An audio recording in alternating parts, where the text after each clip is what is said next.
Hey everyone, Johnnyonoes here, playing some Project Zomboid version 37 with Hydrocraft, and in this quick episode, we're gonna go over what happened in the last 23 hours of streaming that I did in the last couple days. So, as you can see, we built a very, very large base, almost a little too big. We got some storage, we got all sorts of junk that we found, all these good old, large storage containers, pallet trucks, little hand dollies. We got a ton of them now, as well as just tons of stuff inside these crates here, all nicely alphabetically ordered for my sanity. Oh, beautiful. I love it when things are organized well. So there's the crates. You can see that we found some more dogs, including a German Shepherd, which actually does everything, which is awesome. We also built out a super gigantic farm, which we used to level up a little bit of farming skill. I think this is almost like 1,000 cabbages right here, ready for being made into good old fertilizer and compost. We did do a little bit of the Hydrocraft stuff. I was just testing it out. I've never gotten to this point where I got to 10 farming and had Hydrocraft installed. So, ooh, look at this. We got some cabbages that are ready to be harvested here. Can't waste them. There we go. So yeah, we did a huge farm. We got a huge wall around this eastern house that I had spoken about. I left my my military transport as well as my book beetle inside. The military transport is going to be eventually used for housing all of the mining relating stuff that we pick up, but the book beetle obviously is where all my books reside. Yay.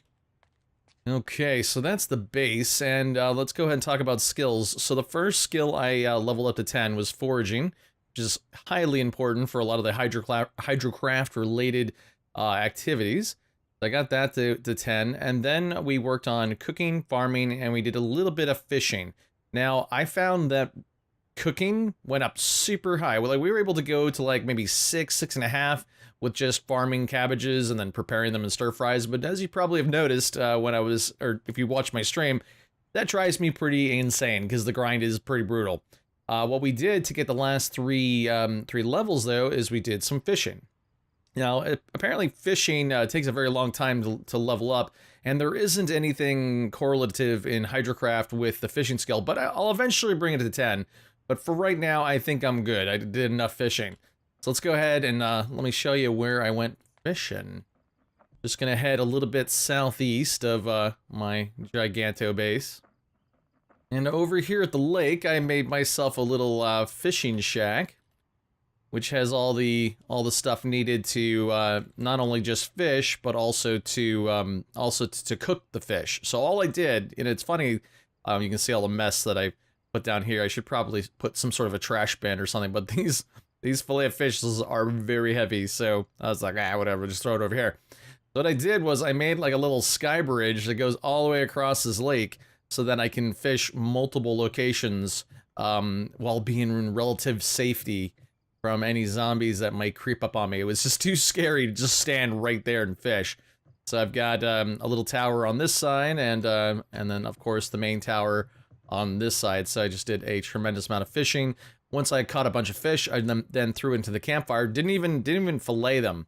Put them into the campfire and then cooked them. And every time I collected about 50 units or 50 kilos worth of fish, I got around 1,000, 1,300 points of cooking, which made it really easy. Because I think the last level of cooking is like, what is it, like 7,000, 8,000 XP needed for it. So yeah, that's where we went fishing. So the two Hydrocraft related things that I built in the two streams, I was trying my best to make sure that I didn't make any Hydrocraft stuff, but I made myself a compost bin to make compost. You can see I've already processed a bunch of the cabbages that I had over there into compost, so I can make some fertilizer, so I can then test out exactly how these potted plants work, and they work amazing. But I'll talk about it in another episode. The other thing that I built that was Hydrocraft related was the the electrical station over here. This helps us gain a bunch of electrical skills. You can see that my electrical skill is now at 3.5. But I needed to build this so that it can start processing these small electronic parts as well as broken electronic parts. well as acquire as many empty circuit board pieces as I could. We acquired a bunch of different dogs. We got Shibu here. I renamed them to Paul and Rom after one of the two folks that were on the stream at the time. Got ourselves an Irish setter, a Labrador, and a nerf herder.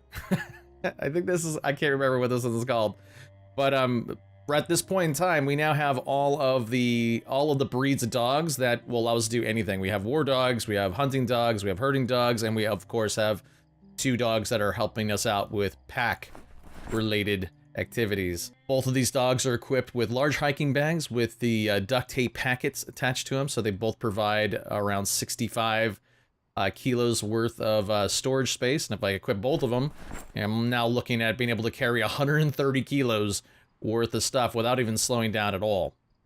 So let's go ahead and talk about what places I looted during my stream.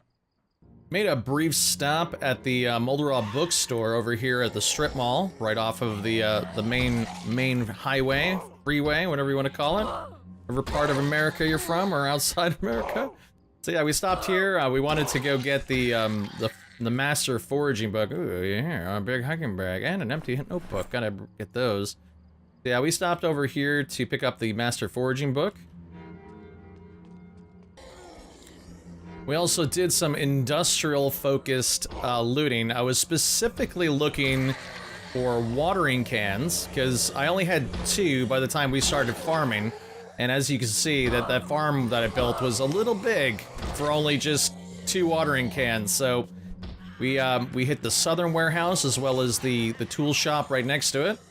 We hit the storage facility right next to the southern warehouse and tool shop. Came over to the urban warehouse and the storage facility. Had a little bit of fighting to be done over here. There's quite a few zombies. Oh, Merle. And after that, we did a full clear of the northern warehouse as well. That was all the industrial-related stuff that we looted. As you can see, there's quite a bit of junk that we can still pick up. May need some this pallet of stones at some point, but yeah.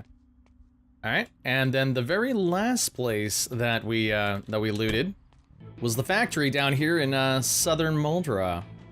I think we found about 3 additional watering cans, which brings us to a grand total of 5 watering cans. Woo! But we did find some cool stuff over here at the storage facility to the south. We also got stuck on the 2nd floor in the dark. Couldn't see anything. It was pretty fun. But yeah, we searched this guy. We searched the factory. We also searched the kind of the garages over here on the east side for more and more industrial-related stuff. Then when we're done with this piece, we headed on over to Rosewood, where we went and searched all the separated garages in these houses over here in Rosewood. Now, there's another set that's in West Point, but I didn't want to go that far north. But these garages allowed us to find the other Gorilla magazines. So Gorilla 1, we also got to play around with this katana a little bit. Yeah, yeah. So, yeah, we were able to get Gorilla Volume 1, Gorilla Volume 2, so now we can make makeshift ham radios and makeshift radios, which makes it a lot easier for us to gain some electrical skill. Alright, so in case you didn't want to watch 22 hours of me blah blah blahing and doing all this stuff and grinding all this skill, you are now completely caught up.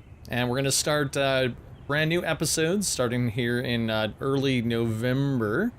But I also wanted to give out a quick shout out to the folks that join me for my streams. I really appreciate all that came by and said hello. But I'm going to give a special shout out to Robert, you got Abalon, you got Azur, as well as Adrian. Thank you guys so much for keeping me company. And Robert, you just keep up that those good old dad jokes, man. They're gold. They're gold. Alrighty, folks, so this is Johnnyonoes playing Project Zomboid version 37 with Hydrocraft. Thank you so much for watching, and if you have any questions about Project Zomboid or any of the other games that I support, please go ahead and leave your questions in the comments section below. Alright, folks, see y'all in the next episode.